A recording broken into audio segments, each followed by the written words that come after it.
Tell me something. How can the opposition leader have to beg just to reach the people of Westmoreland after a hurricane? This is not the time for politics. This is the time for leadership and unity.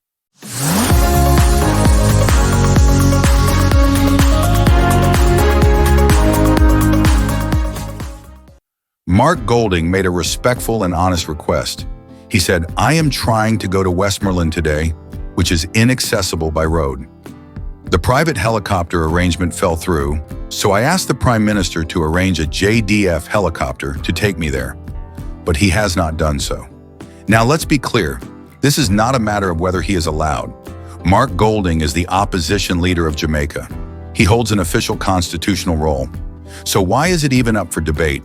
Why the hesitation? It's starting to look like Andrew Holness wants to control the entire relief operation and take credit for everything, while denying others who are genuinely trying to help.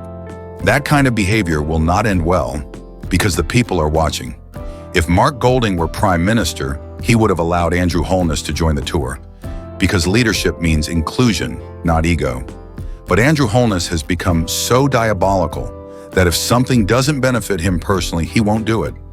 Yesterday, after heavy criticism on social media, he rushed down to St. Elizabeth, but conveniently bypassed Westmoreland and Hanover, the parishes most heavily hit.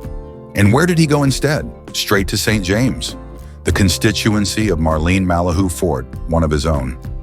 The whispers are getting louder. People are starting to see Andrew Holness for who he truly is. A leader who puts political gain above human pain. That's why so many donors and citizens are now choosing to send their relief directly to private organizations like Food for the Poor, Red Cross, and community-based charities. Because they no longer trust the government to distribute fairly. By denying the leader of the opposition a chance to be part of the relief effort, Andrew Holness isn't just disrespecting Mark Golding, he's denying the people of Jamaica the unity and transparency we deserve to rebuild our country. At the end of the day, this isn't about red or green. It's about right and wrong. Jamaica needs leaders who care about people, not power. Andrew Holness. You can't silence the truth. The people see you now.